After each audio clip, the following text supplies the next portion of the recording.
तो आज भी करते थी तो मगर भाई को मैंने इनवाइट किया, उन्होंने बताया कि भैया है कोई दोस्त है यहाँ के पास, तो शाबाश काम से पहले ये आप क्या चाहे सब मोहब्बत करनी शायरी पढ़े भी है कलाकार ने आई मुझे दोबारा इनवाइट किया, आज मुझे बर्थडे थी तो मैं इनके पास आया हूँ तो बहुत अच्छा मुझे माशाल्लाह का आपने पास पाने किया तो अब वापस आपके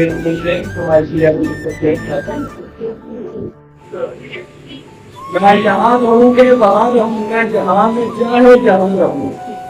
मैं यहाँ रहूँ के बाहर रहूँ, मैं जहाँ में चाहे जहाँ रहूँ, मुझे यहाँ में ये हकीकत ये गम हमारी जान